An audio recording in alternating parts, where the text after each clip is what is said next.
I was aware of the fact that self-reliance ideology was actually the core of the EPLF during the struggle for independence in Eritrea, ladies and gentlemen, because at one point the United States was totally against the Eritrean independence, and then the Soviet Union of the time, in the late 70s, around the 70s, somewhere in the early 80s, actually betrayed the Eritreans and went for the Ethiopian government instead by supplying about 11 billion worth of arms, so the Eritreans had to retreat while they were already in the verge of independence. They came that close to Asmara, but they had to retreat back.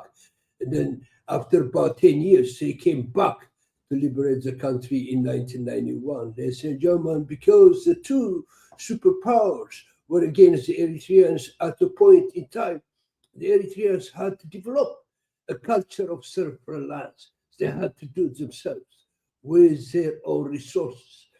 So we're going to discuss that. I recently went to Africa, to Eritrea, after about 27 years, and here are a few things that I witnessed in terms of self-reliance in Eritrea. Okay. This was indeed one of the experiences I encountered when I went to Eritrea. In the areas of cattle breeding facility, ladies and gentlemen, the students come here and then apply what they learned in school at the Hamel Malo Agricultural College to be able to produce this kind of magnificent projects. It was really fascinating. They produce a lot of milk here. They breed a lot of cattle, European cattle, and then they also breed plantations. I'll show you a few of the things I saw myself. It's really a very big industry and very successful. They have mastered the technology, so they can expand this kind of projects all over the country, ladies and gentlemen. What kind of breeds? Western cattle with high efficiency of producing milk. The community milk is not possibly everywhere in Eritrea, but I'm sure a few years ahead that could be accomplished because this technology has already been in Eritrea since the last few years and expanding in a fast manner. Where they breed plantations, you understand, different of fruit, they breed them and they make multiple fruits composed of different natural substances. It was beautiful. It was beautiful. And I consider this one of the success stories in Eritrea. And then after that, I went to another magnificent development pretty close to this site. Lots of artificial lakes, but to see this magnificent work in person, to me, was just looking at it, going there, and looking at it from distance are two different things, ladies and gentlemen. But this was met by the Eritreans themselves, by the Sawa conscripts, and also the people around this area. They have built so many lakes like this. I'm going to show you a few of them today. Behind the curtain of closed doors that Eritrea has been imagized by the world, this kind of success stories have been demonstrated as such, as you can see, have been put in place already, significantly changing the dynamics of the country in terms of landscape, forestry, animal life, and all that kind of health and production, food production. Eritrea has succeeded in this area, and it can be a good example to all African countries, to my understanding. This all by their own resources, no aid, no assistance from other countries. The success story in this direction is so magnificent. I thank the Ministry of Agriculture greatly.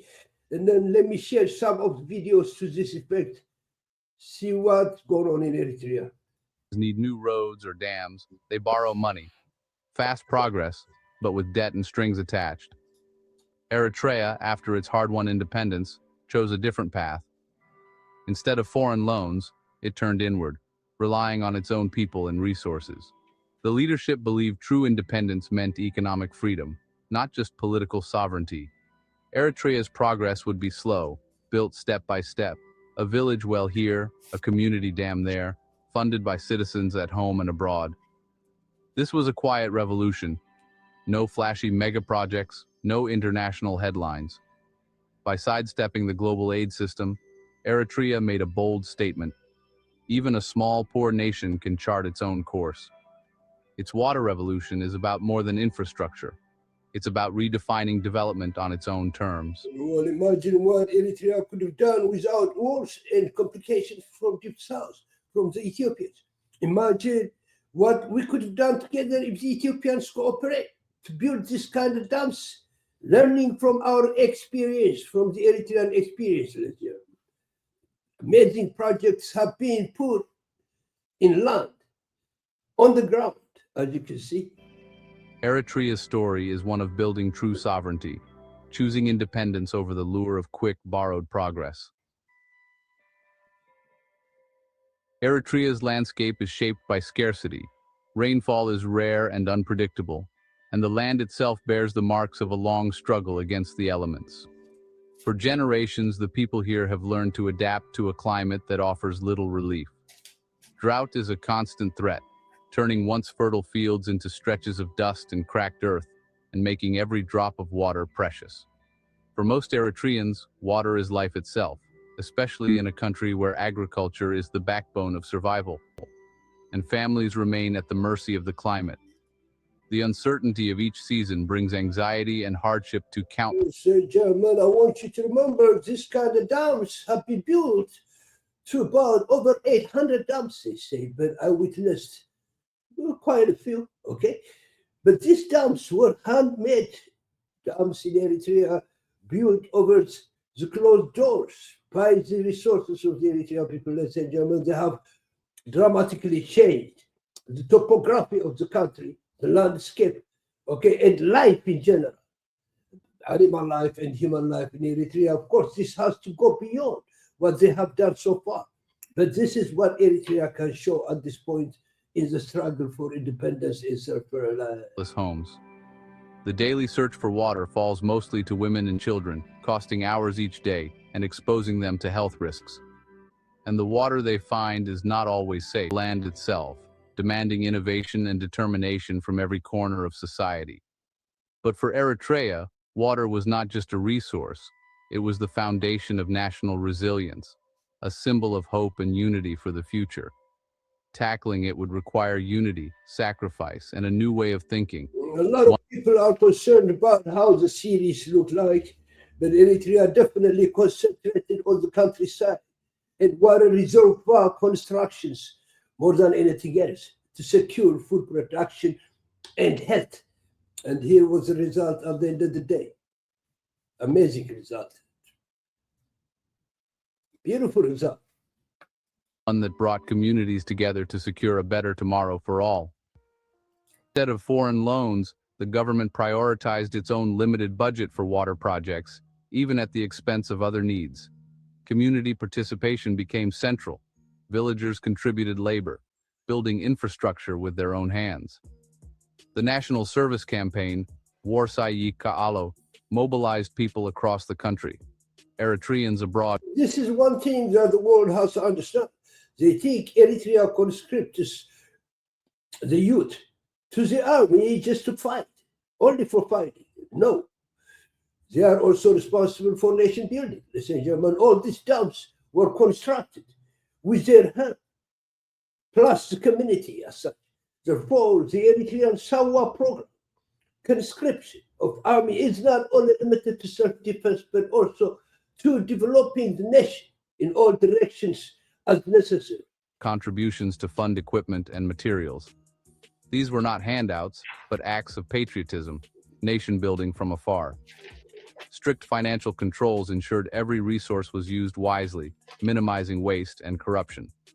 When Eritrea was suffering through the unjustified sanctions through the years, Eritreans themselves had to build their country some kind of way for survival.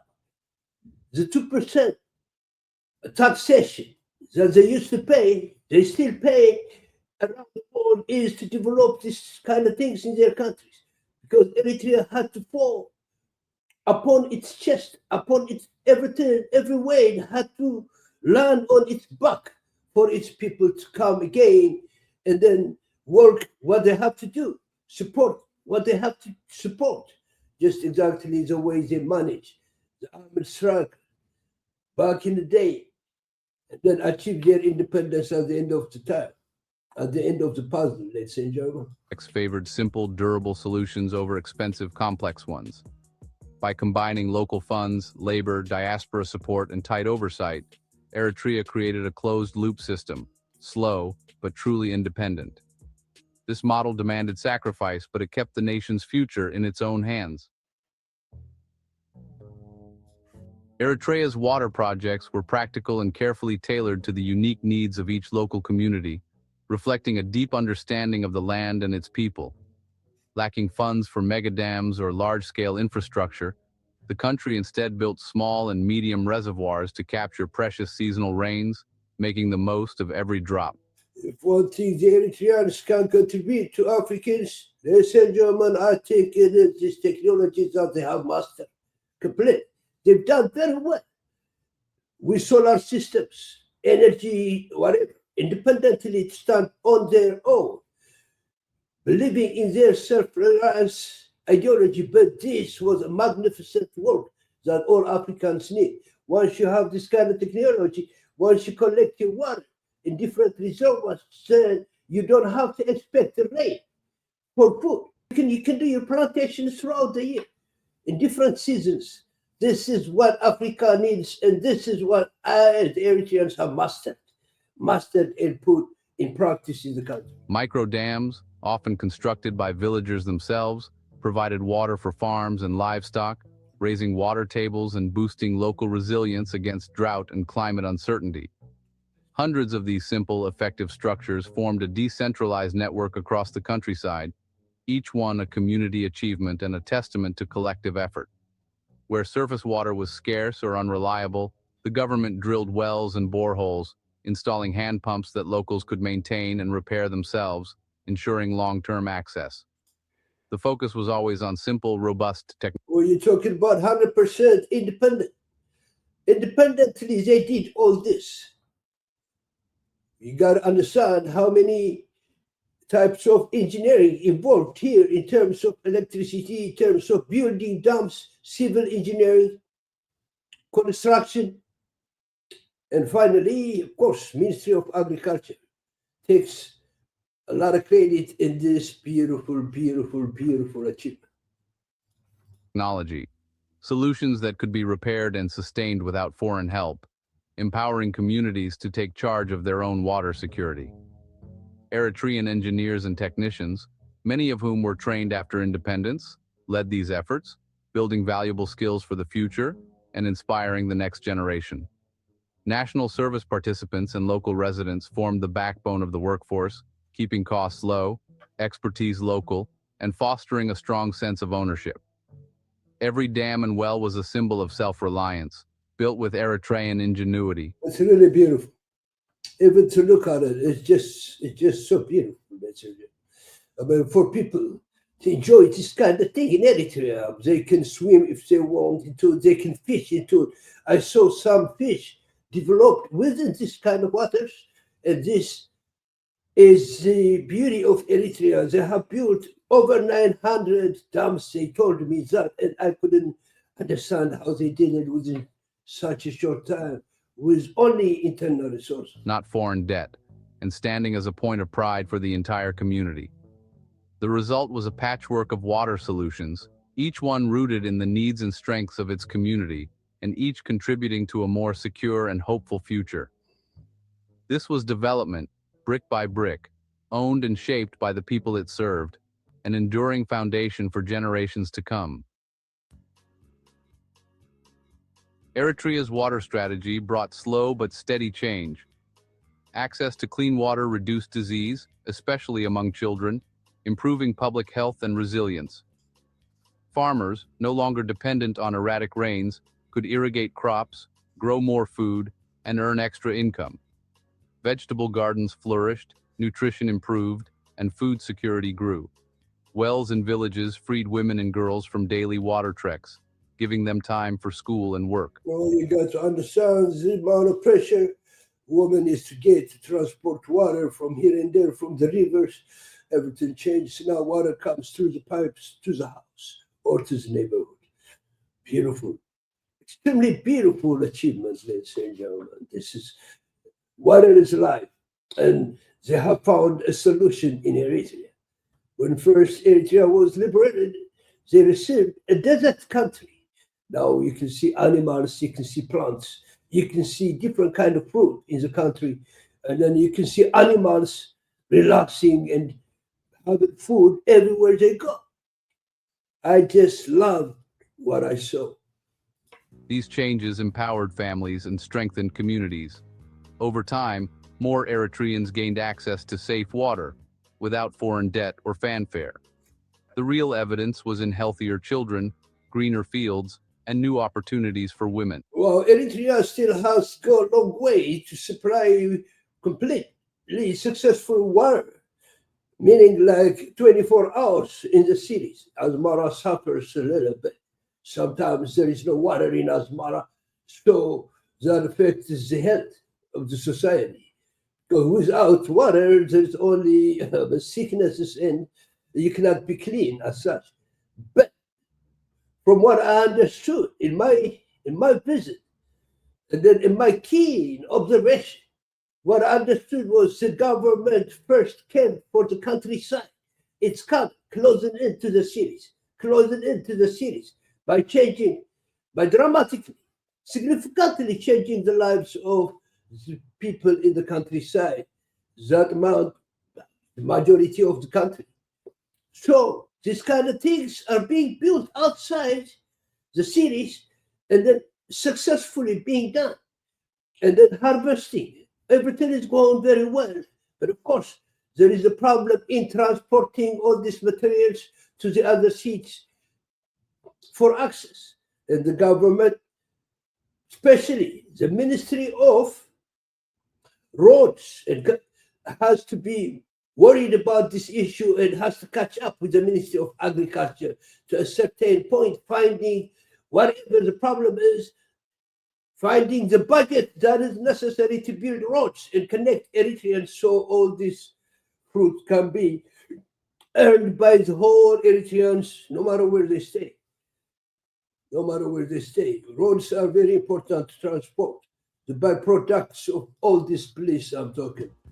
Eritrea's progress was quiet, but it was real, and it belonged to its people. Eritrea's self-reliant path came with real costs. Progress was slow. Projects that could have been finished quickly with foreign loans took years. Many communities waited a long time for clean water, enduring hardship and uncertainty. The national budget was always stretched, forcing tough choices between water, health, and education. Local materials and simple technology limited the scale of what could be built. Climate change brought new threats. Droughts and erratic rains tested the limits of existing infrastructure. Even the best systems couldn't erase the risks of a harsh environment. Yet, Eritreans accepted these trade-offs, valuing sovereignty over speed. By avoiding debt, the country kept control of its policies and priorities. For Eritrea, the price of independence was high, but it was a price worth paying. Well, to avoid debt, you have to be very confident on what you can do on your own. And that's what Eritrea did at the end of the day. It suffered a lot. A lot of people left the country too as refugees, especially because of the wars. Well, it was condemned as a country defying the Western way of life, the Western ways of thinking. However, at the end of the day, this is exactly what it has accomplished because of resilience, because of sticking to the principle, self-reliance principle that gained it its own independence. Now it will gain its success in terms of normal life as an independent nation. Eritrea's water revolution boldly challenges the global model of development, offering a fresh perspective on what true progress can look like. It shows that real advancement isn't measured by the size of foreign loans or the speed of construction, but by the depth of ownership and the spirit of self-determination that communities bring to their own future. Eritrea's model redefines wealth, not as money borrowed from abroad, but as unity, resilience, and the untapped potential of its. Well, ladies and gentlemen, to this effect, you have seen it, and then this is what I witnessed. I have been going on as an opposition against the government, claiming democracy is a priority to the country. However, what I found in Eritrea is the priority is food and food security, safety, and peace, regional and internal. And Eritreans appear to have achieved that kind of success, as you can see. I'll take you to the next show. Converted the desert into a paradise. Often imagined as a land of endless drought and hardship. But this image misses a hidden truth: vast, fertile plains quietly thriving in the western lowlands. Here, fields of sorghum and sesame stretch to the horizon, painting the land in green and gold. This is Gash Barka, Eritrea's agricultural heartland, and it's the result of careful planning, hard work, and a deep respect for the land. Once dismissed as barren, these plains are now a breadbasket in the making. The story of Gash Barka is one of potential realized, a quiet revolution in cultivation. These fields challenge the world's assumptions, offering a powerful counter-narrative to tales of scarcity. Here, food security and economic growth are rooted in the soil. This is the Eritrea rarely seen, a land where the true wealth is the green gold of the harvest. The journey into Gash Barka reveals a landscape of hope and possibility. Gash and Ethiopia and sprawls across the western lowlands. Unlike the central highlands, it's a land of open plains and rich alluvial soil, powerhouse. For decades, conflict and limited infrastructure kept this potential locked away. Farmers worked small plots, unable to. Strategy is turning dormant promise into real production. Gash Barka's history is entering a new chapter, one where its gifts are finally being unlocked. The region is poised to become Eritrea's breadbasket. In Gash Barka, water is everything. Rawi, Kirkabet, capturing water for the dry months. Modern irrigation channels now feed the fields, allowing for multiple harvests and freeing farmers from the whims of rainfall. This isn't just a government project. Local communities maintain canals and blend traditional conservation with new engineering. Every drop is valued, every system sustained by collective effort. The result? Water scarcity is giving way to stability and growth. Yeah, man, I think technology has already dominated the area. Western technology, I mean, in terms of farming, in terms of agriculture, has been well introduced to the Eritreans by their own effort. And this is beautiful. Science and local wisdom work hand in hand. Synergy boosts yields and ensures sustainability. Climate-suited crops mean resilience against drought and heat waves, securing both food and income. By planting what the land supports, Eritrea is building food sovereignty and economic stability. The seeds sown here are for a future that can weather any storm. Better storage and processing reduce post-harvest losses, ensuring more food reaches markets and tables. The cycle is self-reinforcing. Successful farms support factories, which in turn guarantee markets for farmers. Every step up the value chain strengthens the region's economy. Gash Barka's agricultural success is measured not just in harvests, but in the prosperity that follows. The region is building a future where hard work truly pays off. Progress in Gash Barka faces real challenges, especially infrastructure. Many farms remain isolated by poor roads, especially during the rainy season. Without reliable transport, crops can't reach markets, forcing farmers to sell at lower prices. The solution is patient, strategic investment, better roads, expanded irrigation, more storage and processing. These are the building blocks of a resilient agricultural economy. Logistical, not environmental. The land and people. Well, let's say Jeremiah and the rest of the story, you can grab it already. Of course, with this kind of success, we don't have good transportation, good roads. Eritrea has constructed new roads, but it couldn't asphalt them because of the sanctions. Let's say German, this has been the story of the Eritreans slowly going to the right direction and slowly accomplishing their principle of self-reliance in magnificent manner. Let's see how the United States policy has changed to this effect in years. And I hope you will appreciate all this. And please support it by liking and subscribe. Share the information so we can see, we can synchronize our ideas based on true information instead of fabricated propaganda. Foreign aid is not a separate activity of the United States government. It is an element and a tool of our foreign policy, and it should be used for the purpose of furthering the national interest. That doesn't mean we don't care about human rights. That doesn't mean we don't care about starvation. That doesn't mean we don't care about hunger. That doesn't mean we don't care about humanitarian need. What it does mean, however, is that even foreign aid, which is not charity, it is an act of the U.S. taxpayer. The American charities are free to give their money to whoever they want, as long as it's not a sanctioned entity. But the United States and the taxpayer money should be spent in furtherance of our foreign policy. Well, here we go. The aid that comes from the United States in terms of food or other assistances, medicine, and whatever it is conditional. For example, right now, America calling for different countries to gather, so bring a solution in Gaza, right? Well, ladies and gentlemen, this is not UN instigated call. This is not AU instigated call. This is not a group thing, but an individual American call. But Ethiopia has been called to do this.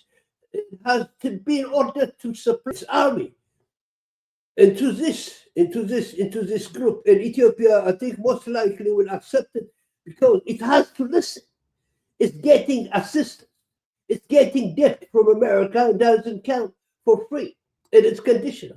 The United States puts those people that it gives aid into any kind of politics it wants to put them in. So Eritrea stands free because the Eritrean government doesn't owe anything to the American government. But the Ethiopian government owes a lot. The Ethiopian government is dependent on foreign aid. So now the United States can order it to contribute to the Gaza adventure, whatever it is, in whatever way it's going to go. I have no idea. The situation. Does America have any problem with Eritrea anymore? Because Eritrea is in self-reliance ideology. It doesn't want any help for favors. So how does America see this? How does the new American policy flirt with this kind of thought experiment? Should be spent in places and on things that further our foreign policy. And even that is not unlimited. We have a limited amount of money that we can dedicate to foreign aid and humanitarian assistance. And that has to be applied in a way that furthers our national interests. And that's what we have sought to do as well. And in that endeavor as well, we have empowered the regional bureaus and our embassies to play a dramatic role. In fact, they are not just the implementers of this. They, in many cases, are the ones that are suggesting and are leading the response. There are definitely strings attached to American aid. Therefore, the Eritreans understood this a long time ago. And they protected themselves from that, as we can see a little bit later. So bringing the tools of foreign aid underneath the umbrella of our broader foreign policy has been an important and dramatic reform. All right. Well, let's look at food aid in Eritrea. You adopted a policy some time ago of self-reliance. In fact, you kicked out most of the aid agencies in Eritrea, with the exception of a few that are still working there. Is Eritrea now self-sufficient in its food supply? No, I wouldn't talk about that. Whether Eritrea is food self-sufficient or not is not the issue. If anyone is interested in providing food aid and handouts, give the 7 or 6 million children in Ethiopia the food aid you have, give the Somalis in the Ogaden the food aid you have, and anyone interested in providing aid could provide aid to the Somalis, that are being suffocated and strangulated by the presence of occupation forces. We are not in a position to talk about food aid. We are not taking handouts. We advise those who are interested in trying to use aid as politics and go give that aid to places that need it. But you have rejected millions of dollars in aid. Well, obviously, the president was not politically correct, as you can see. He just tells them straight away on the facts. But that was the ideology he carried through since 2008. And the result, we're watching it right now. We don't want to be spoon-fed. We would like to live on our toil and be enabled to secure food for our people. That's what we do, and we don't want to be crippled by food aid that is linked to an agenda of dependency, and we've overcome this by denying and rejecting food aid intended for crippling us. Foreign aid is not a separate activity of the United States government. It is an element and a tool of our foreign policy. We advise those who are interested in. Well, ladies and gentlemen, you can see how the president responded way back. You're talking about 17 years ago, and what they have accomplished as the policies thereafter.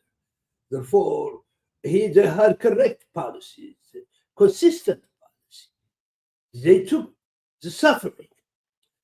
They swallowed the hard pill that came from the West in terms of sanctions, in terms of isolating Eritrea and all that, but eventually they succeeded. So this was a successful Eritrean story, one of the most successful